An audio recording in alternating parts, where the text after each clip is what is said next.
Let's go to the Tribune. Here's the headline of the article. I believe it's on the front page of the paper today. It went online last night. SLO County waste manager placed on leave amid fraud investigation. Monica Vaughn is the reporter.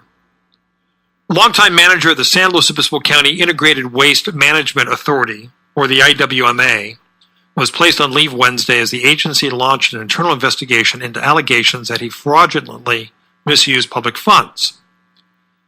The IWMA Board of Directors unanimously voted to immediately place manager Bill Worrell on administrative leave effective, I love this, he's going to be on leave until his scheduled retirement on September 11th, and to hire an outside investigator to conduct a forensic audit.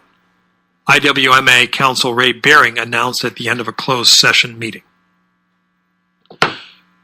You can go over to CalCoastNews or CalCoast Times, whatever way you want to go. And you can find out more detailed reporting. And I have been promised, having spoken to both Karen Vealey and Dan Blackburn in the last 24 hours, that there is much more to come on this story. I choose my words carefully, but I think that some things need to be said. Number one, it looks to me, in my own opinion, that this story, and I'm just going to give you the Tribune version of it. You can go to KSBY. They also are reporting on it. I'm hoping that New Times will catch up in their edition next week. I think that it's becoming clear that Karen Vealey and Dan Blackburn, despite the $1.1 million lawsuit against them, the evidence seems to suggest that they were right all along. And that those of us in the local media failed them. The Tribune and KSBY and New Times failed Dan and Karen because they were focused on bringing CalCoastNews down. They were focused on the controversy of the lawsuit.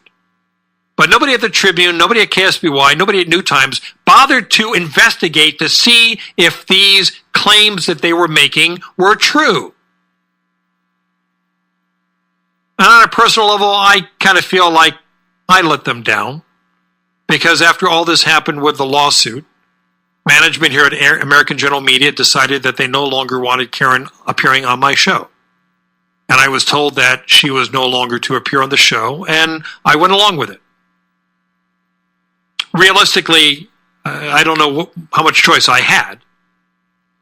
It's their station. They set policy. I can either work for them or I can go somewhere else. And I think it would have been better if somebody, anybody, Matt Fountain or Chris McGinnis, had just bothered to see if the reporting was accurate and if there was something to this. Because now we're in a situation that Dan Dow, the district attorney, is investigating. Bill Worrell has resigned. There's some very serious allegations here. And what came out of all this? Dan Blackburn almost lost his house.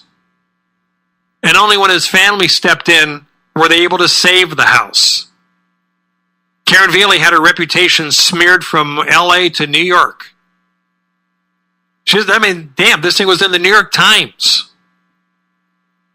2 years later, there's more to come, I know, but you read the article in the Tribune, you're thinking, well, geez, she may have been right after all.